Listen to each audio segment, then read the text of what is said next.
आज प्रधानमंत्री की शक्तियां पढ़नी थी हमें, है ना।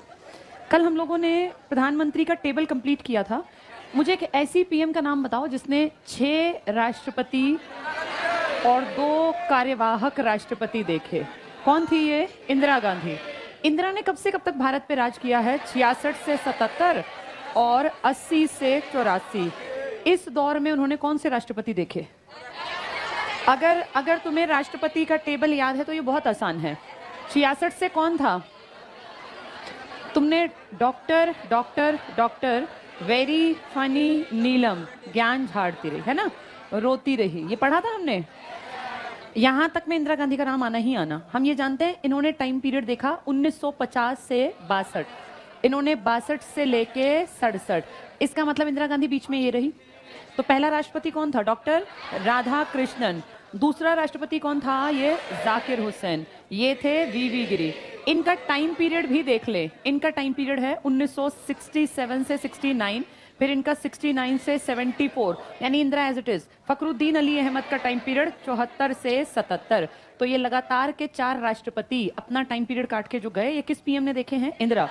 इंदिरा ने दूसरा, तीसरा, चौथा, 5वां राष्ट्रपति तक का टाइम पीरियड देखा। 5वें में 5वां वाला मर भी गए क्योंकि कार्यकाल के बीच में मरने वाले, और इंदिरा भी हट गई। इसके बाद नीलम संजीव रेड्डी आपको दिखाई दिए 1977 से 1982। हम ये भी खास बात जानते हैं, नीलम ने 25 जुलाई 1977 को शपथ ली और आज तक जितने राष्ट्रपति हुए सबकी शपथ 25 जुलाई की ही है। यानी नीलम संजीव रेड्डी के टाइम पीरियड में इंदिरा की वापसी हुई है। देखो 80 तो बीच में ही तो आ गया ये। इसका मतलब नीलम संजीव रेड्डी से पहले फखरुद्दीन के टाइम तक इंदिरा थी। कुछ सालों के लिए, 2.5 सालों के लिए इंदिरा नहीं थी, तब नीलम बने और नीलम का टाइम पूरा होता उससे पहले इंदिरा वापस आ गई। तो अगर ध्यान से देखें तो देखो दूसरा, तीसरा, चौथा, 5वां, 6ठा और फिर 7वां लगातार सारे राष्ट्रपति किस पीएम ने देखे हैं? सबसे ज्यादा राष्ट्रपतियों का कार्यकाल देखने वाली प्रधानमंत्री हैं ये। नीलम संजीव रेड्डी 82 में हट गए, लेकिन ये आगे फिर भी हैं। फिर कौन दिखाई दिए? ज्ञानी जैल सिंह जी। जैल सिंह जी स्वयं एक सिख थे और 2 सिखों ने इंदिरा गांधी का मर्डर कर दिया, सिख विरोधी दंगे। तो इसको ऐसे सीरीज में याद कर लेना कि इंदिरा लगातार में रही हैं, दूसरे से लेके और ज्ञानी जैल सिंह जी तक। बीच के इस ब्रेक में राष्ट्रपति का कार्यकाल जब आप देख रहे हैं तो जो नया आया था उसका भी टाइम पीरियड बीच में ही था। ऐसा नहीं कि इंदिरा ने एक राष्ट्रपति को बीच में कार्यकाल ना देखा हो, चाहे वो राधा कृष्णन थे, जाकिर थे, वीवी गिरी थे, फखरुद्दीन थे, नीलम थे, ज्ञानी जैल सिंह। तो इस पट्टी में, क्योंकि हम 7 ही तो याद करते थे, 7 ही तो थे ना, इस पट्टी में सोच लो बस पहले के अलावा दूसरे से लेकर 7वें तक का हर एक का टाइम पीरियड किसने देखा है? 16 बार का रिकॉर्ड है झंडा फहराने का। इनके पिताजी का रिकॉर्ड 17 बार का है, लेकिन इनके पिताजी ने बस एक ये देखा था टाइम पीरियड और 2 साल इनके देखे थे। कितने राष्ट्रपति देखे? 2। बेटी का टाइम पीरियड पिताजी के मुकाबले कम है, पर बेटी ने टाइम पीरियड कितनों का देख लिया है? ये यहां से यहां तक का 6 राष्ट्रपति, जिसके बीच में 2 कार्यवाहक भी आए थे। एक तो वीवी गिरी ही थे, लेकिन गिरी के बाद हिदायतुल्ला और फखरुद्दीन के बाद बीडी जत्ती। 8 राष्ट्रपति टोटल देखे हैं इंदिरा गांधी ने अपने टेन्योर में, जिनमें से 6 अपना अपना टाइम पीरियड काट के गए, 2 की मौत हुई और 2 थे कार्यवाहक। ठीक है, चलो आज इसके आगे बढ़ते हैं। पेज नंबर बताओ कितने तक पढ़ लिया था? 116 कंप्लीट था। अच्छा, ये ऊपर वाला टॉपिक ठीक है। बताओ कौन से पीएम आर्थिक सुधारों के कारण जाने जाते हैं? मनमोहन सिंह ने एक पॉलिसी मैंने चलते चलते कल बताई थी। हाँ, बोर्ड पे देखो ध्यान से, नाम क्या था उसका? Look east policy. इसको ध्यान से समझना। एचएसएससी ने इस जैसी दूसरी पॉलिसी पूछी थी, अभी मैं उसको सबको एक्सप्लेन करूंगी। ये लिखित में नहीं है, इसलिए समझ लो। समझ लोगे तो पेपर में ये आएंगे जहां तुम टिक मार्क कर पाओगे। अब अपना जब ये कहा ना समझ लो, तो बोर्ड पे देख लिया करो। ये चीजें पढ़ के समझ में नहीं आती, कोई समझा दे तो पता चलती हैं। एल का मतलब है लिबरलाइजेशन, जैसे आप कहते हैं उदारीकरण, लिबरलाइजेशन, लिबर्टी आजादी, उदारीकरण। पी का मतलब है प्राइवेटाइजेशन, जिसे आप कहते हैं निजीकरण। और जी का मतलब है ग्लोबलाइजेशन, जिसे आप कहते हैं भूमंडलीकरण, या इसी को आप कह देते हैं वैश्वीकरण। वैश्वीकरण, ठीक है। इसका नाम ग्लोबलाइजेशन है, तो पूरी धरती को जोड़ने की बात करेगा, ये प्राइवेट करने की बात करेगा, और ये लिबर्टी की बात करेगा, आजादी की, उदार बनने की। इनका मतलब समझो, पेपर में इनका मतलब आएगा। उदारीकरण का मतलब है जब हमारा देश आजाद हुआ ना, तो हम 200 साल की दास्तां सहकर आए थे अंग्रेजों की, और हमारे मन में डर था कि कोई भी विदेशी अगर आया तो वापस से हमें गुलाम बना लेगा। इस मानसिकता से हम उभर पाते, उसके लिए हमें एक स्ट्रॉन्ग बेस की जरूरत थी। हम 1947 से विदेशियों से कन्नी काट रहे थे कि भाई किसी के पैर यहां मत जमने देना, नहीं तो देश फिर से गुलाम हो जाएगा। इस 47 से बीतते बीतते समय बीता, 90 का दशक आया। आपके देश में 1989 से 91 बहुत खस्ता हालत थी और एनसीईआरटी जो कि सरकार छापती है उसमें लिखा है कि भारत के पास इतना भी रुपया नहीं था कि ये एक हफ्ते का पेट भरने का जुगाड़ कर पाता। देश की इतनी खराब हालत। आपके 2 पीएम आयाराम गयाराम, जिनमें वीपी सिंह जी का नाम है और चंद्रशेखर का। देश को एक स्टेबल सरकार की, एक स्थायी सरकार की जरूरत थी, ऐसी सरकार जो आपके देश में नौकरियां क्रिएट कर सके, क्योंकि लोगों के पास नौकरी नहीं तो पैसा नहीं, पैसा नहीं तो फिर सामान नहीं इस्तेमाल करेंगे, सारी फैक्ट्री शटडाउन हो गई, बहुत बुरा हाल हुआ। उस दौर में आपके देश में एक स्टेबल सरकार दोबारा से टिकी कांग्रेस की 1991 में। और जब यहां कांग्रेस आई ना तो पीवी नरसिम्हा राव जो कि अपना वित्त मंत्री बनाएंगे मनमोहन सिंह जी को, जो उस टाइम पे इतने पढ़े लिखे आदमी हैं, मैंने शायद कल भी बताई थी ये बात, ये यूजीसी के अध्यक्ष रहे हैं। पूरे देश में जितनी यूनिवर्सिटी नाम सुना है उन सबका हेड मान लीजिए यूजीसी को, यूनिवर्सिटी ग्रांट्स कमीशन। जितना पैसा जिस कॉलेज यूनिवर्सिटी को मिलता है सब इसके हाथ से निकलता है। ये देखती है यूनिवर्सिटी ग्रांट्स की किस किस को कितना कितना पैसा देना है, चाहे वो डीयू है, केयू है या पटना यूनिवर्सिटी या कोई भी यूनिवर्सिटी। इससे बड़ा यूनिवर्सिटी के क्षेत्र में कुछ नहीं है। आप ये देखो, इसका मुखिया थे कौन से पीएम, जो बाद में पीएम बनेंगे ना, ये यूजीसी के अलावा आरबीआई के गवर्नर। यानी इनको पैसे की कितनी ज्यादा समझ होगी, मौद्रिक नीति का कितना ज्ञान होगा। ऐसे आदमी को पीवी नरसिम्हा राव जी ने अपना कौन सा मंत्री बना लिया, वित्त। और वित्त मतलब पैसा। अब इनके हाथ में आ गई पावर पैसे की, आप डिसाइड कीजिए देश का क्या करना है, क्योंकि देश के पास तो हफ्ते पेट भरने का भी पैसा नहीं है।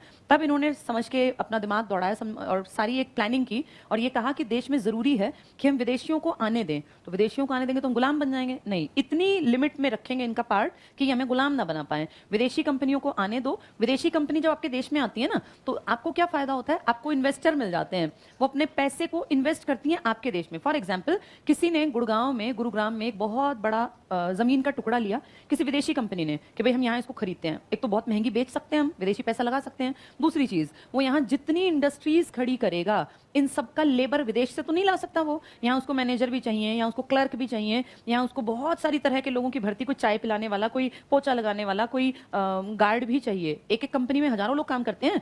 इन सब लोगों की भर्ती वो विदेश से तो नहीं करने वाला, यानी इन सबको जॉब मिल जाएगी। और ये सब लोग 90% क्या होंगे, इंडियंस होंगे। सोचो आपके घर में जॉब पहुंच गई, इंडियंस के घर में। जिसके घर में जॉब आएगी तो तनख्वाह आ गई, तनख्वाह आ गई तो वो खर्च करेगा, खर्च करेगा तो उसको साबुन भी चाहिए, शैम्पू भी चाहिए, उसको घर के सामान भी लेने हैं, उसको बच्चों के लिए भी सामान लेने हैं। यानी उसकी मार्केट में डिमांड बढ़ जाएगी उसके जो उसको चाहिए। अगर किसी चीज की डिमांड बढ़ती है तो उस चीज का प्रोडक्शन भी बढ़ेगा ना। अब वो जो सामान यूज कर रहा है वहां का प्रोडक्शन बढ़ गया, प्रोडक्शन बढ़ेगा तो क्या वहां और नौकर चाकर आदमी रखने पड़ेंगे, ऑब्वियस सी बात है। जिस कंपनी का, जिस फैक्ट्री का प्रोडक्शन बढ़ेगा उसको ज्यादा जॉब क्रिएट करनी पड़ेगी। अब जो यहां जॉब करेंगे उनको फिर से क्या मिलेगा, पैसा। वो फिर से पैसा यूज करेंगे, फिर से जिस सामान को वो यूज कर रहे हैं उसका प्रोडक्शन बढ़ेगा।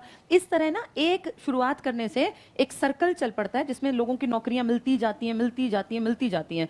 देश में जितनी ज्यादा जॉब्स होंगी उतनी ज्यादा सैलरी होंगी, और जितनी सैलरी होंगी उतनी नीड होंगी, उतनी डिमांड होंगी, और जितनी डिमांड होगी उतना प्रोडक्शन होगा। ज्यादा प्रोडक्शन, ज्यादा नौकरियां। यानी अगर आप बाहर वालों को इन्वेस्ट करने के लिए किसी तरह अट्रैक्ट कर पाते हैं तो फिर आपके देश में नौकरियों का एक तांता लग जाएगा, नौकरियों की लाइन लग जाएगी। लेकिन विदेशी आ नहीं सकते आपके देश में, कारण आपके देश में रूल इतने टफ हैं यहां आने के कि अगर कोई सोचे ना, मुझे अब नहीं, पहले की बात बता रही हूं, तो उसको कहेंगे पहले आप भारत सरकार से परमिशन लो, फलां डिपार्टमेंट से साइन कराओ, फिर आप कौन से बैंक से पैसा लोगे, कुछ लोन लोगे, नहीं लोगे।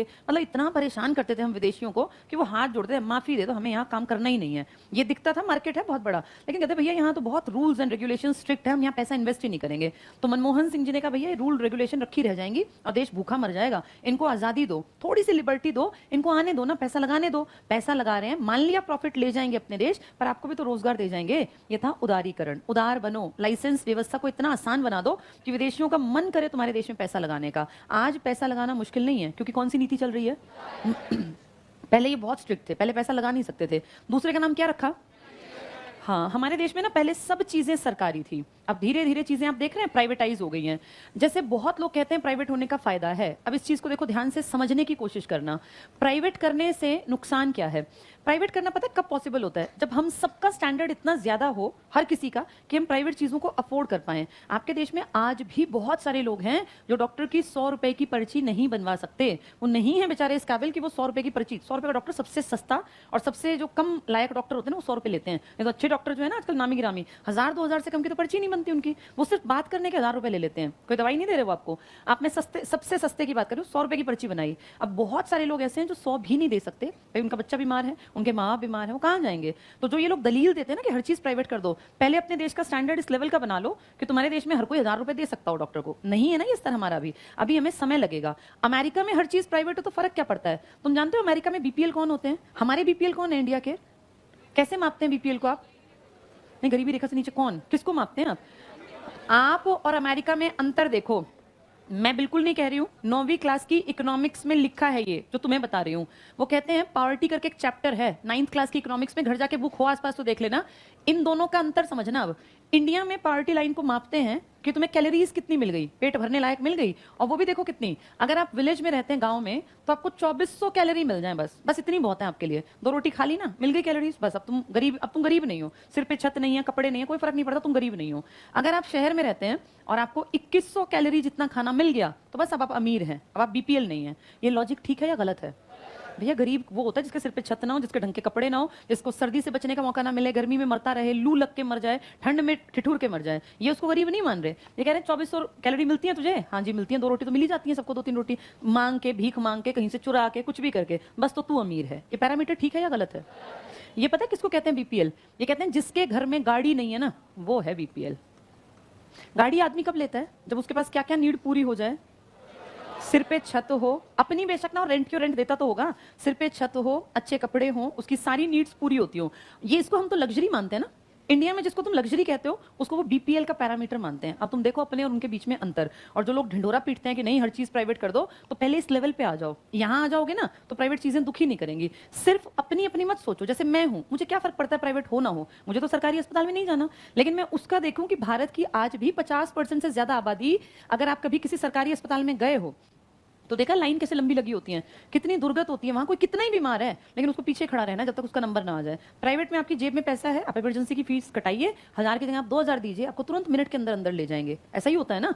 आपके यहाँ पे प्राइवेट करने से लोग मर जाएंगे, भूख से मर जाएंगे, क्योंकि यहाँ सरकारी में भी लोगों का पूरा पढ़ना बड़ा मुश्किल होता है। तो ये निजीकरण का कॉन्सेप्ट अच्छा है, बहुत अच्छा है, लेकिन उन देशों के लिए जिनका एक स्तर है, जहां हर आदमी पर कैपिटा इनकम जहां लाखों में पड़ती है ना, इनके यहाँ हर चीज प्राइवेट है, अच्छी बात है, अफोर्ड कर सकते हैं। ये गरीब की गिनती किससे करते हैं और आप अमीर की गिनती किससे करते हैं।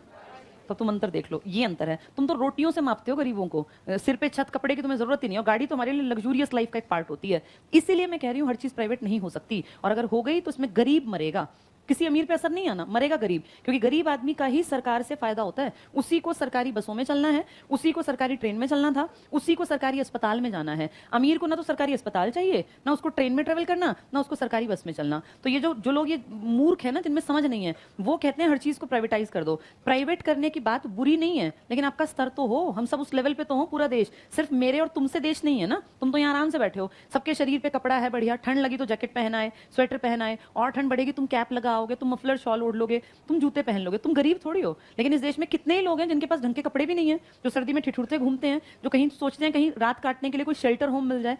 इन लोगों को देख के देखो, तुम और अमेरिका जमीन आसमान के अंतर पे हो। लेकिन इन्होंने कहा प्राइवेटाइज करो, गलत नहीं कहा, इन्होंने कहा कुछ चीजों को रखो सरकारी, लेकिन बाकी चीजों को प्राइवेट होने दो। ये भी ठीक है, क्योंकि आपके देश की व्यवस्था है मिक्स्ड इकोनॉमी। एचएसएससी ने पूछा था एक क्वेश्चन, ध्यान से समझ लो, हमारी इकोनॉमी किस किस पर बेस्ड है, कैपिटलिज्म पर और सोशलिज्म पर। सोशलिज्म क्या कहलाता है, ये क्या है, कोई तुमसे पूछे बताओ ये क्या है, तो क्या कहोगे तुम, ये 2 विचारधाराएं हैं, 2 आइडियोलॉजी हैं। ये क्या कहते हैं पूंजीवादी कैपिटलिस्ट, अमीर और अमीर हो भैया, वो लायक है, उसके घर में पैसा है, वो दिमाग यूज करता है, पैसा सही जगह इन्वेस्ट करता है, कमाने दो। ये क्या कहते हैं, अमीर इसलिए अमीर है क्योंकि वो घर में अमीर के पैदा हो गया, तो ये गलत है, सब बराबरी पर हो। इनका मानना है समाजवादियों का, मौका सबको बराबर का दो, पढ़ने का, लिखने का, आगे बढ़ने का, फिर जो आगे आए वो असली में आगे है। ये समाज को मानते हैं मेन, कि जिसके लिए हमें कमाना खाना है। ये मानते हैं भैया पूंजी के लिए कमाना है, पूंजी के लिए खाना है। अब आप देखो इंडिया में ना तो प्रॉपर पूंजीवाद है कि सिर्फ प्राइवेट चीजें हो, सिर्फ अमीरों वाली चीजें हो, और ना ही प्रॉपर समाजवाद है जो कहता हो कि प्रोडक्शन के मीन्स पर, प्रोडक्शन के साधनों पर सरकार का हक हो, प्राइवेट कुछ ना हो, हम दोनों के बीच का रास्ता अपना के, कौन सी इकोनॉमी है हमारी? मिक्स्ड इकोनॉमी, जिसे आप कहते हैं मिक्स्ड इकोनॉमी। एक तरफ आपके देश में अंबानी अडानी जैसे प्राइवेट सेक्टर बड़े बड़े हैं, जो कि होने भी चाहिए। अगर ये नहीं होंगे ना, मान लो सब कुछ रैप अप करके अपना भाग जाए विदेश में, ना रहे यहाँ, सब काम धंधे बंद, तो तुम जानते हो लाखों लोगों के घर की रोटी बंद हो जाएगी। ये बहुत लोगों को रोजगार भी तो देते हैं, इनसे सरकार को बहुत सारा फायदा भी है। तुम्हारी सरकार जो ये अलग अलग योजनाएं चलाती है ना फ्री के नाम पे, विधवा पेंशन योजना, विधुर पेंशन योजना और ये विकलांग पेंशन योजना, कितनी योजनाएं चलती हैं, इनका पैसा कहां से आता है सरकार के पास? सरकार को क्या मिलता है? टैक्स। तो टैक्स में तुम्हें क्या लगता है, तुम्हारे मेरे टैक्स से उतना फर्क नहीं पड़ता जितना पूंजीपतियों के बड़े टैक्स से पड़ता है। लोग करोड़ों करोड़ों रुपए महीनों के दे देते हैं, करोड़ों करोड़ों रुपए। तो अब ये देखो, उन सबका, तुम्हारा उसमें योगदान बहुत छोटा, मेरा तुमसे ज्यादा, लेकिन बहुत लोगों का हमसे बहुत ज्यादा। इन सबसे चल रही है व्यवस्था, क्योंकि आपकी सरकार जो ये फ्री के प्लान, फ्री के प्रोजेक्ट लाती है ना, ये टैक्स से पॉसिबल है। अगर देश के मुट्ठी भर बहुत अमीर लोग देश छोड़ के चले जाएं कि भैया ये देश रहने लायक नहीं है, उनको क्या असर पड़ेगा? अगले अपनी मिलियन ट्रिलियन बिलियन की सारी इकोनॉमी में जो योगदान है उसको बंद करेंगे और जाके बिजनेस कहीं और ले जाएंगे। लेकिन ये सोचो, उनके जाने से ये रिलायंस स्मार्ट में कितने लोग नौकरी करते हैं, कितने सारे लड़के लड़कियां देखे होंगे ना, ट्रेंड्स में, कपड़ों में कितने लोग सेल्स में खड़े हुए हैं, कितने लोग इनकी इंडस्ट्रीज में हैं, उन सब लोगों के काम धंधे बंद, उनकी रोजी रोटी बंद। तो ये मत सोचो कि ये गलत है, गलत नहीं है। इन्होंने भी यही बात कही, इन्होंने कहा पूंजीपतियों को आने दो, लेकिन समाज का भी ध्यान रखो, क्योंकि कॉन्स्टिट्यूशन ऑफ इंडिया कहता है अपने प्रियम्बल में कि भारत की व्यवस्था समाजवादी भी है। तो इसीलिए ये प्राइवेटाइजेशन का मतलब ये नहीं कि सब कुछ प्राइवेट कर दो, इसका मतलब है कुछ चीजों को सरकार अपने हाथ में रखे, बाकी चीजों को बेशक धीरे धीरे करके क्या कर दे, प्राइवेट कर दे। प्राइवेट में काम ज्यादा निकलवा लेते हैं कि नहीं निकलवा पाते? निकलवा लेते हैं, ये फैक्ट है। अगर वो आपको 10,000 देंगे तो आपसे 25-30,000 का काम लेंगे। आप किसी कंपनी के लिए जब 50,000 का काम करते हैं ना, तो वो आपकी तनख्वाह 10,000 रखते हैं। आप लाख का काम करते हैं तो आपकी तनख्वाह 30,000 रखते हैं। आप कंपनी के लिए 10 लाख का काम करेंगे तो आपको लाख रुपए देंगे। ऐसा नहीं है कि आप 10 का काम करेंगे 10 आपको पकड़ा देंगे, ऐसा नहीं है। सरकारी में क्या है, सरकारी नौकरी में आप काम कर रहे हैं 2,000 का और आपको मिल रहे हैं 50,000, ये एक फैक्ट है। लोग काम नहीं करते। सरकारी क्लर्क देख लो, सरकारी टीचर देख लो, कोई भी सरकारी नौकरी में लोग काम करके राजी नहीं है। लेकिन इसका ये कतई मतलब नहीं है कि आप सब कुछ बंद कर देंगे, क्योंकि आपका देश गरीबों को भी तो ध्यान रखना पड़ेगा। अगर आप हर चीज को निजी कर देंगे तो उससे गरीब आदमी मर जाएगा, उसके पास ना अस्पताल होंगे, ना ट्रेवलिंग का पैसा, ना उसके पास पढ़ाने का पैसा, फिर वो फंसेगा। तो कुछ चीजों का निजीकरण। भूमंडलीकरण का मतलब था पूरी दुनिया में मार्केट मेंटेन करो, तुम्हारा सामान विदेशों में जाए, विदेशों का सामान तुम्हारे देश में भी आए। ये बहुत अच्छी बात है और इस कारण से व्यापार को, ट्रेड को बढ़ावा मिला। इस सीरीज में हमने एक काम बहुत पहले किया था, सन 2000 में हम लोगों ने एक कॉन्सेप्ट इंट्रोड्यूस किया था। भारत और जो पड़ोसी है ना ये श्रीलंका, हम दोनों ने ये कहा था हम दोनों एक दूसरे के साथ फ्री ट्रेड करेंगे। फ्री ट्रेड का मतलब जानते हो, जब कोई देश अपना सामान दूसरे देश में भेजता है ना, तो उसके ऊपर दूसरा देश टैक्स लगा देता है कि भाई ये महंगा हो जाए। मान लीजिए पहले पुराने टाइम में श्रीलंका से 2 रुपए का पेन आता था, 2 रुपीज का 1 पेन था। अब इंडिया में आता, इंडिया में सबसे सस्ता पेन मान लेते हैं हम 3 रुपए का था। तो अगर इंडिया में श्रीलंका का पेन 2 रुपए का ही हम बेचने लग जाए, तो लोग हमारे देश का पेन ना खरीद के किसका खरीद लेंगे? श्रीलंका। इसकी डिमांड बढ़ेगी, इसका प्रोडक्शन बढ़ेगा, इसके वहां काम मिलेगा, हमारे डिमांड पेन की खत्म, हमारी कंपनी ठप पड़ जाएगी, हमारे लोग बेरोजगार। तो सरकारें क्या करती थी, 2 का पेन आता है, ठीक है बेच लो, 2 रुपए तुम्हारे ऊपर और टैक्स लग गया, कितने का हो गया अब ये? 4 का, ठीक है, जितना बिकेगा देख लिया जाएगा, नहीं तो हमारा तो चलता ही रहेगा। ये था ट्रेड पर एक तरह का अंकुश जो हर सरकार लगाती थी। लेकिन फिर आपने और आपके अड़ोसी पड़ोसी गरीब टाइप के ही देश जो बहुत एडवांस्ड नहीं थे, आप 8 देशों ने सोचा कि यार क्यों ना हम लोग फ्री ट्रेड कर लें, सामान बिकने दो आपस में। और हमने सबसे पहला फ्री ट्रेड किस देश के साथ किया था? श्रीलंका के साथ। ये आपने किया था सन 2000 में। इसके बाद 2004 में आप लोगों ने कहा हम फ्री ट्रेड करेंगे अड़ोसी पड़ोसियों के साथ, पाकिस्तान, अफगानिस्तान, श्रीलंका, भूटान, नेपाल और ये अपने आसपास जितने हैं ना, म्यांमार तक नहीं, बांग्लादेश और मालदीव, ये जो सार्क कंट्रीज हैं, इनके साथ हम लोग अपना फ्री ट्रेड रखेंगे। तो ये जो कॉन्सेप्ट था ना भूमंडलीकरण का, ये इसी से जोड़ के समझ लो। तो ये 3 चीजें दी, एक तो बाहर वालों को आके काम करने दो, बैंक के नियम आसान बनाओ, लाइसेंसिंग को आसान बनाओ ताकि भाग ना जाए, इनको आने दो, इन्वेस्ट करने दो, नौकरी तुम्हारे घर तक जाएगी, पैसा तुम्हारे घर तक जाएगा। निजीकरण करो, लेकिन हर चीज का मत करो। 6 सेक्टर छोड़ दिए थे सरकार के, भाई ये सरकार के, बाकी सब बेशक प्राइवेटाइज कर दो। अब वो 6 भी बिकने लग गए, जिनमें से एजुकेशन है और रेलवे है। न्यूक्लियर पावर भी सरकार के पास ही रहेगा, ये पहले डील हुई थी, अब पता नहीं उसको सरकार छोड़ेगी या नहीं। भूमंडलीकरण, व्यापार होने दो, दुनिया का सामान तुम्हारे देश में, तुम्हारा सामान दुनिया के देश में। तो इस तरह से ये 3 कॉन्सेप्ट किस आदमी ने दिए थे? मनमोहन सिंह ने। समझ में आ गया ये? इसे कहते हैं नई आर्थिक नीति। इस पे ज्यादा काम हुआ 1991 के बाद, जब ये आपके क्या नाम था इनका, मनमोहन सिंह जी वित्त मंत्री बने थे। चलो पेज नंबर 116 हमने कल लास्ट पढ़ा था ऊपर। अब आते हैं, हाँ ये राष्ट्र प्रधानमंत्रियों का टेबल पढ़ा था ना पूरा, ठीक है। अब देखो जहां आर्थिक सुधार लिखा था ना, 18वें नंबर पे देखो आर्थिक सुधार लिखा था इसके सामने, यहां ये बात लिख लो LPG। 18वें पे डॉक्टर मनमोहन सिंह का नाम मिला तुम्हें? ढूंढो, वहां लिखा है आर्थिक सुधारों के जनक, यहां लिखो LPG, लिबरलाइजेशन, प्राइवेटाइजेशन और ग्लोबलाइजेशन, यहीं लिख लो इसी पेज पर ऊपर। LPG बहुत इंपॉर्टेंट कॉन्सेप्ट है LPG। ये सामने से लिख लो, उदारीकरण, निजीकरण, वैश्वीकरण या भूमंडलीकरण, 3 शब्द हैं ये LPG। ये एक पॉलिसी है LPG, दूसरी लुक ईस्ट है, उसके ऊपर बात करेंगे अभी। लिबरलाइजेशन, प्राइवेटाइजेशन, ग्लोबलाइजेशन, तीनों का मतलब भी पता हो, कहीं वहां डेफिनेशन आए और तुम्हें पता ना चले कौन सी प्राइवेटाइजेशन की है, कौन सी ग्लोबलाइजेशन की, कौन सी लिबरलाइजेशन की। अगर वो कहते हैं लाइसेंसिंग की व्यवस्था को आसान बना दो, इन्वेस्ट करना आसान हो, ये क्या है? उदारीकरण। अगर वो कहते हैं चीजों में प्राइवेट सेक्टर को इंट्रोड्यूस करते चले जाओ, और वो कहें व्यापार को मुक्त बना दो, जितना हो सके व्यापार को बढ़ा दो, तो ये भूमंडलीकरण। इनके मतलब अलग है, पेपर में मतलब आते हैं आजकल। लिख लो LPG, लिबरलाइजेशन, प्राइवेटाइजेशन और ग्लोबलाइजेशन। किसने दिए ये? मनमोहन सिंह। किसके टाइम पे वित्त मंत्री हैं ये? PV नरसिम्हा राव, जो किसकी मौत के बाद आए हैं? राजीव गांधी। राजीव का मर्डर हुआ तभी तो आए, वरना राजीव आता। चलो ये तीनों चीजें लिख ली। अब ऊपर देखो, इसमें एक ऊपर भी पॉलिसी लिखी थी, कौन सी पॉलिसी थी ये? हाँ, मैंने कल चलते चलते इसके बारे में जिक्र किया था। कल मैंने आपको बताया था कि इंडिया की आदत बहुत खराब है और हम किसको चीट करते हैं? खान पान, पहनावा किस जैसा बना रहे हैं? ईस्टर्न कल्चर या वेस्टर्न कल्चर? वेस्टर्न कल्चर ना, इंडो वेस्टर्न ड्रेस भी बनने लग गई हैं, लोग वेस्टर्न कल्चर को बहुत फॉलो करते हैं। जब आपका देश आजाद हुआ, कब आजाद हुआ था? 47 में। 47 से 50 के बीच में तुम्हारा देश जब आजाद हुआ तो इस तरफ की एक बड़ी बेल्ट आजाद हुई थी इन 2-3 सालों में, जिसमें कि नीचे दक्षिण एशिया की तरफ बहुत सारी कंट्रीज हैं। आज अगर उन कंट्रीज की मैं बात करूं ना, इनमें सिंगापुर जैसे देश भी हैं, वियतनाम जैसे देश हैं, और अपना लाओस जैसे देश हैं, कंबोडिया है, थाईलैंड है। इन सब में बहुत ज्यादा इंप्रूवमेंट हो गया, इनकी सड़कें, इनकी मेडिकल फैसिलिटी, इनकी हर चीज बढ़ गई। ये हमारे साथ आजाद हुए, ये भी कभी गुलाम थे, ये हमसे कई गुना आगे भाग गए। जबकि अगर देखें, हम आजादी के बाद से चीट कर रहे हैं कि हम यूके जैसे बन जाएं, इंग्लैंड जैसे बन जाएं, या यूएसए जैसे बन जाएं, या हम स्कॉटलैंड जैसे बन जाएं, जर्मनी, फ्रांस जैसे बन जाएं। तो हमें इस आदमी ने, मनमोहन सिंह ने कहा, तुम जिसको देख रहे हो ना, उनकी बराबरी करने में तुम्हें 200 से 400 साल लगने हैं, क्योंकि जहां तुम आज सोच रहे हो वहां वो बहुत पहले खड़े थे। अमेरिका वर्ल्ड की पहली कंट्री है जिसने 1789 में कॉन्स्टिट्यूशन लिख दिया था। इससे पहले किसी ने किताब सोची भी नहीं थी, इसने लिख दिया। जिसमें दिमाग ज्यादा होता है वही पहला स्टेप लेगा ना। भाई इतना बड़ा स्टेप लेना कि मैं कॉन्स्टिट्यूशन को लिखूं, आज तक किसी ने लिखा नहीं था।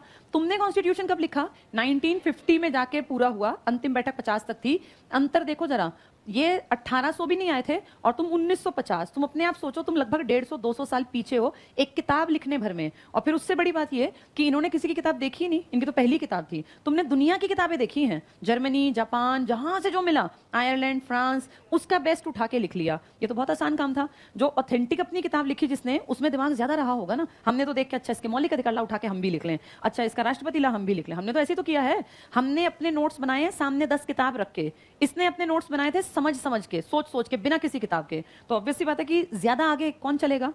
अमेरिका। हम कॉपी किसको करने की कोशिश कर रहे हैं? अमेरिका। हाँ, ये वो है ना, कौवा चला हंस की चाल, वो वाली बात हो जाती है।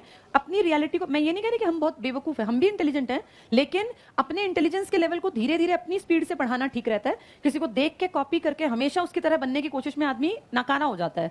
तो ये बात कहलाई look east policy. Manmohan Singh ji ने कहा, मत देखो इनको, ये बहुत आगे हैं, इनको देख देख के तुम कॉम्प्लेक्स खाते रहोगे, ना तुम्हारी जबान वैसी बननी, ना तुम्हारा काम वैसा बनना। इससे बढ़िया पता है क्या है? अपने पड़ोसियों को देखो, ये ईस्ट में देखो, लुक ईस्ट, वो था लुक वेस्ट, ये थी लुक ईस्ट। इन्होंने कहा ईस्ट में देखो, अपने आसपास, तुम्हारे बिल्कुल पास, तुमसे हार्डली कुछ 100 किलोमीटर की दूरी पर देश तुम्हारे जैसे गरीब थे, उपनिवेश थे, कभी कॉलोनीज थी। आज तुमसे अच्छी मेडिकल फैसिलिटी, तुमसे बढ़िया सड़कें, तुमसे बढ़िया टूरिज्म, लोग घूमने जाते हैं, देखने जाते हैं, इनकी हर चीज तुमसे ज्यादा बढ़िया है। तो इनके पास और तुम्हारे पास तो एक जैसी अपॉर्चुनिटीज थी, ये कैसे उसको कैश कर गए? इन्होंने क्या किया? इनसे सीखो। ये क्या कहलाई?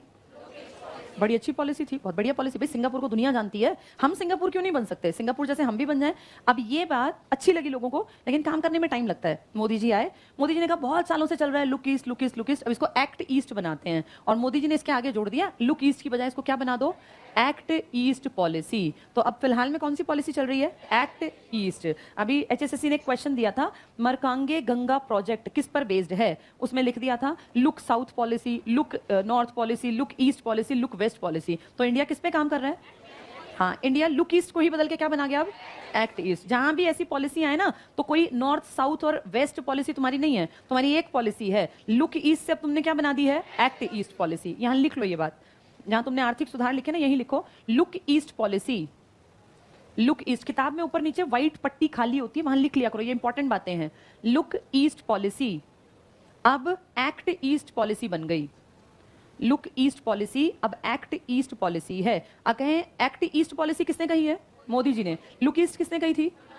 मनमोहन सिंह ने।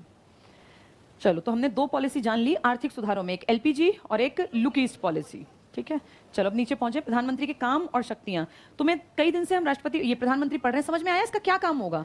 जितने देश में बड़ी बड़ी नियुक्तियां हैं कौन करता है? लेकिन उन सबको पीछे किसका हाथ है? पीएम। असली पावर किसके हाथ में है? बस वही अब पढ़ने में देखो क्या लिखा है। मंत्री परिषद का निर्माण, COM लिख लो, यहाँ C बड़ा, O छोटा, M बड़ा, COM। तुम अच्छी तरह जानते हो काउंसिल ऑफ मिनिस्टर्स में 3 तरह के मंत्री होते हैं। काउंसिल ऑफ मिनिस्टर्स, इन सब में सबसे ऊपर तो पीएम है, फिर कौन आते हैं? कैबिनेट। कैबिनेट शब्द संविधान में कहाँ लिखा है? आर्टिकल 352 इमरजेंसी में। इसके बाद कौन आते हैं? स्टेट। स्टेट में 2 तरह के होते हैं, सिर्फ स्टेट और एक होते हैं कौन सा charge? Independent charge. Independent charge वाले को किसी के सहायक के रूप में काम करना है या इंडिपेंडेंट काम करना है? यानी ज्यादा बढ़िया क्या है, सिर्फ स्टेट मिनिस्टर या स्टेट इंडिपेंडेंट चार्ज वाला? हाँ, इसकी पावर कुछ कुछ कैसी है जैसी कैबिनेट। कैबिनेट को हर हाल में क्या मिलेगा? Important department. बिना डिपार्टमेंट का कैबिनेट मंत्री कभी होगा ही नहीं। इन सबके नीचे कौन होगा? डेप्यूटी। इसका काम क्या होगा? सिर्फ और सिर्फ ये किसके हेल्पर हैं? जो बुला ले, कैबिनेट कहे मेरे पास हेल्प करने आओ या स्टेट कहे, दोनों की मदद करनी है। ये हेल्पर हो भी सकते हैं और नहीं भी। अगर इंडिपेंडेंट चार्ज है तो हेल्प करेंगे क्या? फिर नहीं करेंगे। अगर कोई चार्ज नहीं है तो मदद करेंगे, चार्ज है तो कहेंगे मैं अपना ही ना काम करूंगा, मैं क्यों किसी का काम करूंगा। इनको किसी की मदद नहीं करनी, इनको सिर्फ और सिर्फ मदद करनी है। इस सबको मिला के कहते हैं पीएम समेत काउंसिल ऑफ मिनिस्टर्स। इनमें से ऊपर के 2 हो तो क्या कहलाते हैं?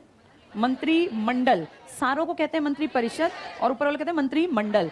इन दोनों की खास मीटिंग्स में इनको नहीं बुलाया जाता। ये सब अनपढ़ हो सकते हैं, कहीं नहीं लिखा ये पढ़े लिखे हो, असली काम ये करते भी नहीं। इन सब के नीचे पीछे छिपे हुए आदमी हैं सेक्रेटरी, जो किस लेवल के ऑफिसर्स होते हैं? हाँ, इंडियन एडमिनिस्ट्रेटिव सर्विसेज में जो टॉपर्स होते हैं ना, और जो सरकार की हर नीति को बहुत अच्छे ढंग से जानते हैं, वाकिफ होते हैं और काम करते हैं फील्ड वर्क, उन्हें अपने सेक्रेटरी बनाते हैं। रिटायर्ड आदमी आईएएस से हटके इनका सेक्रेटरी बन जाता है। और सबसे बड़ी पोस्ट इस भारत में जो सरकारी नौकरी की है वो है, नहीं आईएएस तो बहुत छोटी चीज है, उसे कहते हैं chief secretary of government of India, Bharat सरकार के मुख्य सचिव। इससे बड़ी कोई पोस्ट आज तक इंडिया में नहीं बनी जिसको आप कहेंगे सरकारी नौकरी की सरकारी सबसे बड़ी पोस्ट है।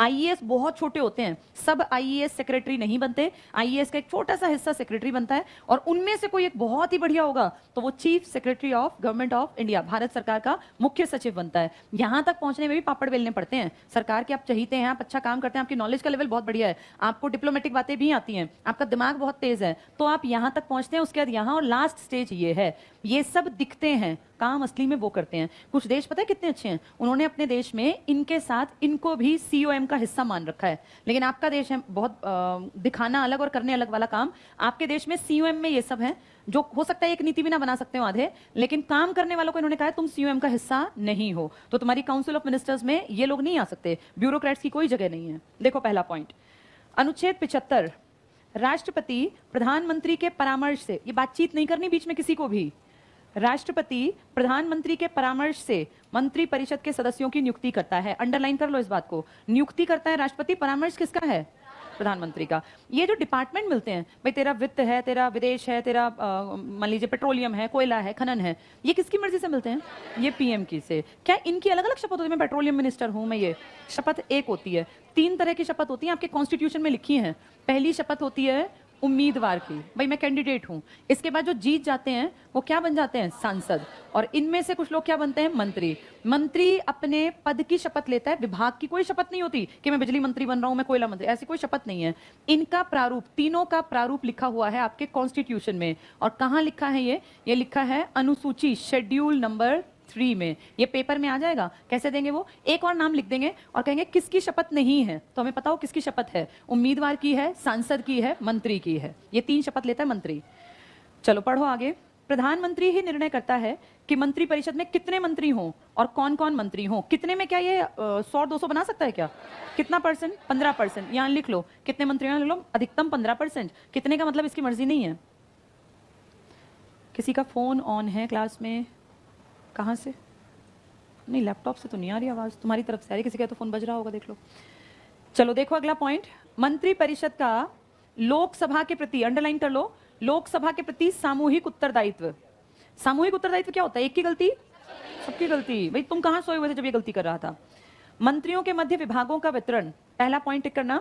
मंत्रियों के बीच विभागों के वितरण में प्रधानमंत्री मंत्री परिषद के संबंधित सदस्य की योग्यता इसके हिसाब से निर्णय लेता है। भाई क्लास में बार बार फोन नहीं बोलना होता, अपने आप अपना फोन यहाँ आते स्विच ऑफ कर लो या साइलेंट पे लगा लो। तुम ऐसे कोई अंबानी अडानी के तो बच्चे हो नहीं कि तुम्हारे बिजनेस चल रहे हैं, है ना?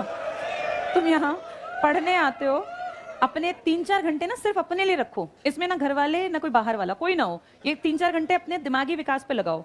एक शब्द होता है इंटेलेक्चुअल प्रॉपर्टी, सुना है? आधों ने सुना ही नहीं होगा। हाँ, क्योंकि ये है नहीं ना तुम्हारे पास, इसलिए नहीं सुना। जिसके पास है वो सुन लेता है। अब सुन लो, अभी तुम्हारी बन रही है इंटेलेक्चुअल प्रॉपर्टी। इंटेलिजेंस तो जानते होगे, क्या होता है इंटेलिजेंस? इंटेलिजेंस क्या होता है? इंटेलिजेंस का मतलब होता है बौद्धिक क्षमता। समझदारी एक अलग चीज होती है, इंटेलिजेंस एक अलग चीज होती है। उसको आम भाषा में समझदारी कहते हैं, लेकिन इंटेलिजेंस, अब तुम थोड़े पढ़े लिखे हो, ये HSSC में आया हुआ था आईपी के ऊपर क्वेश्चन कि ये कोई अगर किसी का इंटेलेक्चुअल प्रॉपर्टी है, जैसे मान लीजिए एडिडास है या कोई भी बड़ा ब्रांड है जिसने अपना एक लोगो बना रखा है। तुमने देखा हर किसी के लोगो होते हैं, ब्रांड वैल्यू होती है। उस लोगो को ध्यान से देखने में तुम्हें लगता है इसमें कौन सी बड़ी बात है, एक ऐसे करने से क्या हो जाता है, ऐसे तो मैं भी कर दूं, है ना? लेकिन इसकी ब्रांड वैल्यू है, और जिसने ये दिमाग दौड़ाया है ना, उसने इस बात के करोड़ों रुपए लिए हैं। हर चीज का एक साइन होता है, तुम्हारे रुपए का साइन है, ये तुम्हारे रुपए का साइन है। अब तुम देखते हो इसने क्या किया है, ये डी उदय कुमार ने किया है, जो असिस्टेंट प्रोफेसर थे, बहुत पढ़े लिखे ज्ञाता आदमी ने रुपए का सिंबल बनाने का ना, मुझे अच्छी तरह है, तुम तो शायद बहुत छोटे रहे होगे या पैदा भी ना हुए हो सकता है, क्योंकि ये 2000 के आसपास की बातें होंगी। उस टाइम पर पूरे इंडिया में प्रधानमंत्री ने खुला ये मान लीजिए कि एक तरह का लोगों को अपॉर्चुनिटी दी, और टीवी पे ये बात चली थी कि जिसको जैसा अच्छा लगता हो, हम इंडियन एक सिंबल बना रहे हैं। क्योंकि हम तो पहले RS लिखते थे रुपीस के लिए, या रुपया लिख देते थे, है ना? इन्होंने कहा भाई इसकी एक इंटरनेशनल स्टैंडर्ड में ना वैल्यू कम लगती है। क्योंकि देखो अमेरिका ने अपना ये सिंबल बना रखा है, किसी ने अपना ये सिंबल बना रखा है, पता है तुम्हें ये सिंबल? हाँ, ये विदेशी है ना सारी मुद्रा। तो हमें ये लगा हमारा भी सिंबल होना चाहिए। पूरे देश से खुले ये कहा गया जिसका जैसा मन करे, रुपया जैसा तुम इंटरनेशनल वैल्यू में सोचते हो लगना चाहिए, ऐसे सिंबल बना के भेजो। तो कोई अपना रुपीस को ऐसा बना के भेज रहा है, जिसका जैसा मन किया, जिसका जैसा मन किया। बड़ी कमेटी बैठी, बहुत सारे लोग IAS लेवल के बैठे, लाखों एंट्रीज आई, किसी ने कुछ बना दिया, ढेरों चीजें। फाइनली इसको रिकॉग्निशन मिली और कहा भाई ये बेस्ट है। इसमें एक तो 2 लिपि हैं। कौन कौन सी लिपि दिख रही है तुम्हें इसमें? हिंदी देवनागरी कहेंगे, और उर्दू किसको दिख गई? उर्दू का इसमें क्या लिखा है? इसमें 2 लिपि हैं, रोमन और देवनागरी। एक देवनागरी हिंदी और एक रोमन। बताओ रोमन तुम्हें कहां दिखी इसमें? ये जो 2 डंडे हैं ये रोमन लिपि नहीं है। 1 और 2 तुम नहीं लिखते थे ऐसे, तो ये रहे 2 डंडे बस टेढ़े रखे हुए हैं, है ना? ये रोमन लिपि है, पेपर में आ जाएगा। ये रुपए में कितनी लिपि हैं? रुपए के सिंबल 2, एक देवनागरी, ये र है तुम्हारा, और जो ये 2 डंडे हैं ना ये तुमने रोमन से उठा लिए। तो हिंदी और हिंदी को हम इसमें देवनागरी में लिखते हैं। देवनागरी और रोमन 2 लिपि हैं। D Uday Kumar assistant professor थे यूनिवर्सिटी के, उनका सिंबल है, तो उनको ढेरों रुपया भी मिला इसके बदले। अब तुम देखो तो इसमें क्या बड़ा काम किया, तो तुम भी बना सकते थे, लेकिन तुम्हारा नाम भी नहीं हुआ और तुम्हें रुपया भी नहीं मिला। इसे बोलते हैं इंटेलेक्चुअल प्रॉपर्टी। मैं भी चाहे उसमें शामिल थी। इंटेलेक्चुअल प्रॉपर्टी जो होती है ना, वो होता है जैसे जो लोग टीवी में एड्स बनाते हैं, देखिए कई एड बड़े अट्रैक्टिव होते हैं, आपका मन करता है वो एड भी हम देखें। ये जो एड बनते हैं ना, इनके पीछे भी इंटेलेक्चुअल पावर होती है, इंटेलेक्चुअल प्रॉपर्टी होती है। जिस चीज को आप देख के ऐड को बार बार देखना चाहें, या आपको फील हो कि हमारे लिए बनाया गया था, या आपको लगे कि मेरे परिवार की कोई बात इसमें फील करते हैं। जैसे कुछ चीजें होती हैं जो बाय हार्ट आपको फील होती हैं कि अरे तो हमारी जैसी बात है, इस तरह की चीजें, इसके बदले पैसा मिलता है। सब ऐड को जो लोग बनाते हैं ना, इनके पीछे जिसका दिमाग है, ये इंटेलेक्चुअल प्रॉपर्टी होती है। कभी तुमने ध्यान दिया हो जब तुम कॉपी ये किताब खरीदते हो, कोई राइटर की वजह तुम खरीदते भी नहीं होगे, लेकिन कभी अगर खरीदो जीवन में तो पढ़ना, उस पर लिखा होता है कॉपीराइट्स आर रिजर्व्ड। पढ़ा है ऐसा कभी तुमने किताब पे? आप उसकी ना तो फोटो कॉपी कर सकते बेचने के लिए, ना आप उसकी डिट्टो कॉपी कर सकते कि भाई मैं अपने लिए लिख दूं। ये कॉपीराइट रिजर्व्ड वो करवाते हैं जिनकी इंटेलेक्चुअल प्रॉपर्टी की वैल्यू होती है, और इंटेलेक्चुअल प्रॉपर्टी की वैल्यू अरबों रुपए तक हो जाती है। एक आदमी था ना, पिछले साल शायद एक्सपायर हुआ था, देखो वो पूरा पैरालाइज्ड था, और उसका क्या नाम था उसका? Stephen Hawkins. देखा था तुमने? उसके पूरे शरीर में या तो उसका दिमाग चलता था, या उसके एक चीख की एक नस काम करती थी, बस एक गाल के अंदर की कोई नस, जिससे तुमने देखा था हमेशा उसकी गर्दन टेढ़ी रहती थी। और वो वहां पे ना एक इस तरह का, उसकी जो चेयर थी स्पेशली डिजाइन, उसमें एक इस तरह का बटन था जो अपने चीख से ऑपरेट करता था। उसके तो हाथ काम ही नहीं करते थे ना पैर। उसको 11 साल का था ना जब स्टीफन हॉकिंस, उसको एक बीमारी हो गई थी, और उसके हाथ पैर जो थे ना वो अकड़ने लग गए। तो पहले नॉर्मल सा लोगों को लगा ठीक हो जाएगा, फिर डॉक्टर ने कहा इसको वो बीमारी है जो कोई अरबों लोगों में एक आधे को होती है, और धीरे धीरे करके उसकी बॉडी डेड होती चली गई। पहले पैरों से स्टार्टिंग हुई, फिर पूरी बॉडी डेड हो गई, बस लास्ट में आके डॉक्टर्स ने कहा था मरेगा, लेकिन देखो उसको दुनिया के लिए काम करना था, वो अब जाके मरे हैं, कितनी एज में, कितनी बड़ी एज में। और फिर उनकी पूरी बॉडी डेड, कंधे कुछ नहीं काम कर रहा, लेकिन गर्दन के ऊपर एक तो दिमाग उनका बिल्कुल अलर्ट है, एक्टिव है। प्रोफेसर थे वो, और उनके गाल की एक नस है, वो जो स्पेशली डिजाइंड चेयर थी ना, उससे वो सिंबल देते थे, मतलब उससे वो सिग्नल देते थे। और फिर उनकी आवाज जो है, उनकी नहीं थी वो आवाज, वो डब होके और तब लेक्चर चलते थे। और दुनिया के सबसे बेहतरीन यूनिवर्सिटीज उनको बुलाती थी कि आप हमारे यहाँ आके लेक्चर दे जाओ। ब्रिलियंट दिमाग का आदमी था वो। आप ये देखो, उस आदमी के पास सबसे बड़ी चीज क्या थी? Intellectual property. ये जो आइंस्टीन मरे थे, ये भी तो कितने बड़े वैज्ञानिक थे, इनके पास कौन सी प्रॉपर्टी थी? यही इंटेलेक्चुअल प्रॉपर्टी। इसकी कीमत होती है, इसी को बोलते हैं आईपी, आजकल ये बड़ा न्यूज में रहता है, इंटेलेक्चुअल प्रॉपर्टी। तो चलो आगे पढ़ लेते हैं, फिर कहीं जिक्र आएगा तो मैं बता दूंगी इसके बारे में। कौन सा पॉइंट किया हमने? वितरण ना, राजनीतिक कौशल। तो विभागों के वितरण में किसकी मर्जी चलती है? हाँ, ये क्या देखते हैं, पढ़ो, संबंधित सदस्यों की योग्यता देखते हैं, ये राजनीतिक कौशल, दल में उनका महत्व, ये देखते हैं। मंत्री परिषद का नियंत्रण और समन्वय, कौन इनका मुखिया है? सारे मंत्रियों को कौन बांध के रखेगा? घर के मुखिया का क्या काम होता है? सबको कंट्रोल में रखना, वही काम ये करेगा। मंत्री परिषद की बैठकों को बुलाने का निर्णय करता है, बैठकों की अध्यक्षता करता है। इसके बाद अगले पेज पर आ जाओ। लोकसभा का नेता कौन होता है? लोकसभा का नेता, लोकसभा का अध्यक्ष और नेता एक ही है या अलग अलग? हाँ, लोकसभा का नेता और लोकसभा का अध्यक्ष। अब पेपर में अध्यक्ष के ऊपर क्वेश्चन आया और 4 बातें दे दी, बताओ कौन सी ठीक है कौन सी गलत। तो सबको ये बातें जिसने सुनी थी वो टिक कर पाया, क्योंकि लिखित में तो सारी बातें नहीं हो सकती, किताब की तो एक लिमिट है ना, कितना लिखेगी। सुन लो, लोकसभा का नेता हमेशा वो आदमी होगा जिसकी पार्टी को क्या मिला हो। इसीलिए 99.9% बहुमत दल का नेता ही लोकसभा का नेता होता है। यही चलता है हमेशा। जो बहुमत दल का नेता, यानी जिसको कितने से ज्यादा सीटें मिल गई, हाँ, वही कहाँ का नेता बन गया? लोकसभा का नेता। क्या ऐसा हो सकता है कि पीएम बन जाए लेकिन लोकसभा का मेंबर ना हो, या नहीं हो सकता? और क्या, मनमोहन सिंह जी ऐसे ही नहीं थे क्या? असम से थे। इंदिरा भी ऐसी ही थी। हाँ, तो इसीलिए लोकसभा का नेता बहुमत दल के जिसके पास सीटें सबसे ज्यादा आती हैं वो बनता है। लोकसभा का अध्यक्ष भी उसी पार्टी का होता है जिसको क्या मिला होता है? बहुमत। लेकिन ये आदमी अलग है। बहुमत दल का नेता और लोकसभा का नेता एक आदमी है, लेकिन लोकसभा का अध्यक्ष पूरे जितने लोग हैं ना, लोकसभा के 543, इन सब ने मिलकर डिसाइड किया भाई 5 साल तक के लिए हमारी क्लास का मॉनिटर कौन है। ये 5 साल की क्लास मान लें इसको, इन्होंने 5 साल की क्लास का मॉनिटर किसको बना लिया है? अध्यक्ष को। अध्यक्ष का चुनाव ये खुद करेंगे। हम कौन है? हम तो बाहर के लोग हैं। हमने बनाए 543, इन सब ने मिलकर डिसाइड किया भाई हम 5 साल किसको अपना हेड माने।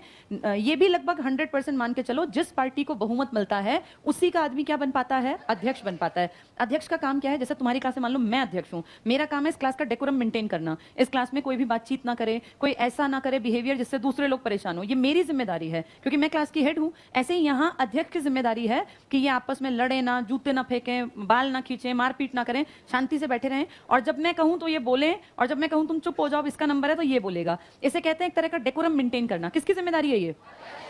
अगर अध्यक्ष ना हो ना तो ये कोई बड़ी बात नहीं है, ये एक दूसरे के बाल फाड़े और मुक्के। तुमने कई बार देखा नहीं, अभी पीछे एक वीडियो वायरल थी, उसमें एक एमएलए था और एक एमपी था, तू मैं हुई। तो उस एमएलए ने क्या किया, फिर निकाल के वो जूता निकाल के उसने सोचा जो होगा देखा जाएगा। एमपी के सर पे जूते ही जूते कई मारे, 5-6 जूते, ना इससे भी ज्यादा लिखा था 10-12 जूते मारे, और फिर वो पकड़ लिया गया। तो क्या बिगड़ा, हद से हद क्या होगा भाई, 10-12 जूते मार के उसको शांति मिल गई क्योंकि वो उसको उल्टा बोल रहा था।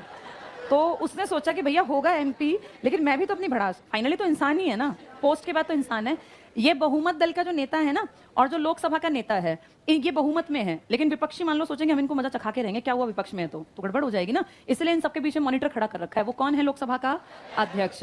अध्यक्ष को डेकोरम मेंटेन करना है, सबको बराबरी के साथ ट्रीट करना है, पार्शियल नहीं होना कि ये मेरी पार्टी है तो तुम ही बोलते रहो, तुम चुपचाप बैठे रहो, ऐसा नहीं करना। ये सारे काम अध्यक्ष के हैं। अध्यक्ष का रोल एक माँ या पिता के रूप में मान लो, इसको सब बच्चों के बीच में एक डेकोरम मेंटेन करना है, और शिकायत उसकी भी सुननी है, उसकी भी सुननी है, फाइनली बताना है कि कौन गलत है। ऐसा नहीं कि तुम आपस में लड़ झगड़ के मारपीट के अलग हो जाओ, वो नहीं करना। ये है लोकसभा का अध्यक्ष। चलो, और क्या, अध्यक्ष को इंग्लिश में स्पीकर बोल देते हैं, इसी को इंग्लिश में क्या बोल देते हैं? हाँ, स्पीकर है ये, ठीक है। चलो पढ़ेंगे अब आगे। पहला पॉइंट टिक कर लो, प्रधानमंत्री लोकसभा में बहुमत दल या दलों के समूह का नेता होने के कारण संसद का नेतृत्व करता है। तो पूछेंगे संसद का नेतृत्व कौन करता है? प्रधानमंत्री। नेक्स्ट करो, लोकसभा में सरकार की नीति का अधिकृत प्रवक्ता, वही बोलेगा नीति पर सारी बातें, प्रवक्ता जो बोलता है। महत्वपूर्ण विषयों पर प्रतिपक्ष, प्रतिपक्ष क्या होता है? ऑपोजिशन के आरोपों को संसद में वही उत्तर देगा। जैसे आरोप लगते हैं ना बड़े बड़े, तो उत्तर कौन देगा? पीएम देगा। डिपार्टमेंट वाला तब देगा जब नॉर्मल बात हो। अगर कोई ज्यादा ही बड़ी बात, संगीन बात है वित्त मंत्री के ऊपर, तो फिर पीएम खड़ा होगा कि मैं दूंगा आंसर, वित्त मंत्री की जरूरत है, तुम बैठो, मैं दूंगा इसका आंसर।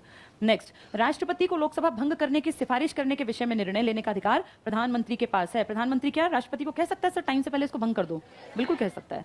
इसके बाद आ जाओ, राष्ट्रपति और मंत्रिमंडल के बीच समन्वयक, किसके बीच में पुल का काम करता है ये? राष्ट्रपति और काउंसिल ऑफ मिनिस्टर्स। मिनिस्टर्स के मैसेज किसको देता है? राष्ट्रपति। राष्ट्रपति का मैसेज मिनिस्टर को। इन दोनों के रिलेशन किस आर्टिकल में थे? 78 में। चलो टिक करो पहला। प्रधानमंत्री राष्ट्रपति को मंत्रिमंडल के निर्णयों से परिचित कराता है और वही राष्ट्रपति के परामर्श को मंत्रिमंडल तक भी पहुंचाता है। तो पुल का रूप में यहां लिख लो पुल, कि दोनों की बात वहां बताया था भाई ऐसा कह रहा है राष्ट्रपति, फिर राष्ट्रपति को कहेगा सर मंत्रिपरिषद ऐसा कह रही है। नेक्स्ट पॉइंट, विदेश नीति का निर्धारण भी पीएम के द्वारा किया जाता है, लेकिन साइन और सब काम कौन करता है? राष्ट्रपति। अगला पॉइंट सिर्फ पढ़ लो, संसद देश और विदेश में कौन है ये जो बातें इतनी, अपनी किताब जिसके पास नहीं है वो बात कर रहा है। एक बार देखो जरा, जिसके पास किताब नहीं है उसको चलता है यहीं से, यहाँ बीच में कोई बातें कर रहे हैं। बिना किताब वाला बोलने से बाज आएगा ही नहीं, वो दूसरे को भी डिस्टर्ब करेगा। चलो अगला पॉइंट देखो, राष्ट्रपति को संसद का सत्र बुलाने, स्थगित करने संबंधी परामर्श। सत्र कितने हैं तुम्हारे देश में? क्या ट्रिक था? BMW। बी मतलब M मतलब और W मतलब विंटर सेशन। सत्र बुलाने, स्थगित करने संबंधी परामर्श। सत्र के पास लिख लो BMW, फिर तुम्हें याद आ जाएगा। सबसे लंबा सेशन कौन सा है? बजट। सबसे छोटा सेशन विंटर सेशन। चलो अगला पॉइंट देखना, वो योजना आयोग, नीति आयोग, ये दो अलग अलग है या एक ही है? पहले योजना आयोग था, 1 जनवरी 2015 को खत्म करके क्या बना दिया? नीति आयोग। यहां लिख लो ये बात, योजना आयोग के पास लिखो, पहले लिखो योजना आयोग के पास, इसको सुनो पहले, प्लानिंग कमीशन PC। आधे प्रियंका चोपड़ा ना समझ लें, है ना, क्योंकि उसको भी ये कहते हैं प्लानिंग कमीशन, शॉर्ट में बोलते हैं ना भैया उसको भी। तो प्लानिंग कमीशन जो है ना, अब सुनो ध्यान से समझो, HSSC ने दिया हुआ था ये भी, ये तुम्हारी उस किताब में नहीं था। कौन सी किताब? कोई आर्टिकल नहीं लिखा था कि हमें प्लानिंग कमीशन बनाना है। संविधान तुमने लागू कर दिया 26 जनवरी 1950। मार्च में जाके 1950 में तुम्हारे देश की सरकार को लगा कि भाई योजना तो बनानी पड़ेगी, और योजना के नाम पे हमने कमीशन कोई बनाया नहीं, तो उन्होंने कहा कोई बात नहीं लिखा तो छोड़ दो उसको, प्लानिंग कमीशन बना दो बिना आर्टिकल के। प्लानिंग कमीशन का जिक्र कहां नहीं किया गया? इसीलिए इसको कहते हैं संविधानेतर संस्था। पेपर में मिलेगी संविधानेतर, इसको इकट्ठा करके अगर वो लिख देंगे तो वो ऐसे लिख देंगे, संविधानेतर संस्थान, यानी जो संविधान से अलग हटके बनाया गया, जिसके लिए कोई आर्टिकल आपको किताब में नहीं मिलेगा। ये था प्लानिंग कमीशन। प्लानिंग कमीशन को कहा आप 5 साल के लिए प्लान बनाइए, देश में क्या करना है भाई, खेती पे काम करना है या इंडस्ट्रीज पे काम करना है या रोजगार पे काम करना है, पढ़ाई पे काम करना है। इसीलिए आपके देश में 5 ईयर प्लान बनते थे, क्योंकि आपकी सरकार भी कितने साल के लिए आती थी। और ये भी आपने चीट करके सीखा रशिया से, यूएसएसआर से। यूएसएसआर में 7 साल के प्लान बनते थे, वो कहते थे सप्तवर्षीय योजना, 7 ईयर की प्लानिंग। उनका समाजवाद आपने कॉपी किया है ना, तो आपने समाजवाद से उठा के अपने यहाँ कितने साल के प्लान बना लिए? 5 साल के। ये पेपर में बहुत ज्यादा बार पूछते हैं कि भारत की 5 वर्षीय योजना किस पर आधारित थी? रशिया की सप्तवर्षीय योजना पर। प्लानिंग करने का काम कौन सा कमीशन करता था? Planning commission. प्लानिंग कमीशन का जिक्र किस आर्टिकल में है? किसी में भी नहीं है। अब ये सब कुछ ठीक ठाक चल रहा था 1950 से लेके 2014 तक। तुम्हारी सरकार बदली, मोदी जी आए, और मोदी जी को लगा कुछ तो चेंज करना चाहिए भाई, कुछ ना कुछ तो मेरा नाम आगे बढ़े। उन्होंने कहा एक काम करते हैं, इस प्लानिंग कमीशन का नाम बदलते हैं और इसका नाम कर देते हैं नीति आयोग। इससे क्या फर्क पड़ेगा? कुछ नहीं फर्क पड़ेगा, थोड़ा सा चेंज कर लेंगे। नीति आयोग और प्लानिंग कमीशन दोनों का मुखिया, इसका मुखिया भी पीएम था, इसका मुखिया भी पीएम है, इसमें भी कैबिनेट मंत्री थे, इसमें भी कैबिनेट। फिर कोई कहेगा भाई अलग क्यों? तो कह दिया इसमें थोड़े से प्राइवेट सेक्टर वालों को बुला लेते हैं और कह देंगे प्राइवेट सेक्टर भी तो भारत के लिए काम करता है, तो प्राइवेट सेक्टर के भी लोगों से इसमें सलाह मशवरा ले लेंगे, क्योंकि अर्थव्यवस्था मिश्रित है तुम्हारी। बस ये अंतर था, प्राइवेट सेक्टर वाले इसमें नहीं हुआ करते थे। किसमें? प्लानिंग कमीशन में। अब वो भी आ गए, तो प्लानिंग कमीशन का ही नाम बदल के नीति आयोग कर दिया। ये किया था 1 जनवरी 2015 को। तब लगा था लोगों को पता नहीं क्या बदलने वाला है, दुनिया जहान बदलेगा। जैसे नई शिक्षा नीति से लग रहा है ना दुनिया बदल जाएगी, ऐसा ही 15 में भी लगा था कि नीति आयोग पता नहीं कौन सी नीतियां बना देगा। कोई फर्क नहीं पड़ा, एज इट इज देश 15 में भी वैसा ही था जैसा 21 में है। तो नई शिक्षा नीति भी किसी का कुछ नहीं बदलने वाली। जो खुद पढ़ेगा वो आगे बढ़ेगा, जो आज नहीं पढ़ रहा वो 10 साल बाद भी ऐसा ही रहेगा। इस शिक्षा नीति से ना कोई पढ़ने वाला ना कोई बदलने वाला। पढ़ने वाले आज से 15 साल पहले की शिक्षा नीति में भी पढ़ लिए, पढ़ने वाले आज भी पढ़ रहे हैं, और पढ़ने वाले 10 साल बाद भी पढ़ेंगे। जिनको नहीं पढ़ना वो कोई भी नीति ले आओ तब भी नहीं पढ़ेंगे। देखो जरा, मंत्रिमंडल के बीच समन्वयक है, ये पढ़ लिया हमने। तो योजना आयोग, नीति आयोग, यहां लिख लो, क्या लिखोगे? 1 जनवरी 2015। इसका जिक्र किस किताब में नहीं है? संविधान में। लिख लो ये संविधानेतर। आगे लिखा है राष्ट्रीय विकास परिषद, इसको लिखो NDC, national development council English में है ना, एनडीसी लिख लो। इसका मुखिया भी पीएम होता है, दोनों का मुखिया, प्लानिंग कमीशन का भी जो पहले थी, नीति आयोग का, राष्ट्रीय विकास परिषद का। राष्ट्रीय परिषद और अंतरराज्य परिषद का अध्यक्ष, इन सबका मुखिया कौन है? पीएम, हर एक का मुखिया पीएम। नेक्स्ट पॉइंट करना, आपातकाल के दौरान राजनीतिक स्तर पर आपदा प्रबंधन का प्रमुख है, यानी डिजास्टर मैनेजमेंट। अभी तुम्हारे देश में डिजास्टर तो एक बड़ी आपदा आई थी, कोविड, है ना, तब उस टाइम पे तुम्हें याद है मोदी जी की वीडियोस भी वायरल हुई थी, मोर को दाना खिलाते हुए, है ना, तरह तरह से पोज बनाते हुए, याद है तुम्हें ये बातें? तब कुछ लोगों ने क्वेश्चन मार्क उठाया था कि भाई साहब हमने तो सुना है कि आप आपदा प्रबंधन के अध्यक्ष हैं, तो आपदा प्रबंधन के टाइम में आप आपदा में तो कहीं गए नहीं है, आप मोरों को ऐसे दाने डाल रहे हैं और तरह तरह से पोज बना बना के अपने उस बगिया में घूम रहे हैं। ये बड़ी बात बनी थी। ये देख लो, आपदा प्रबंधन का मुखिया कौन है तुम्हारे देश में? पीएम। यानी जब भी देश पे आपदा आए तो कौन फ्रंट फेस पे खड़ा हो? पीएम। लास्ट पॉइंट कर लो, सेनाओं का राजनीतिक प्रमुख होता है। ठीक है, लास्ट, चलो ये टॉपिक खत्म, कल प्रधानमंत्री पढ़ेंगे।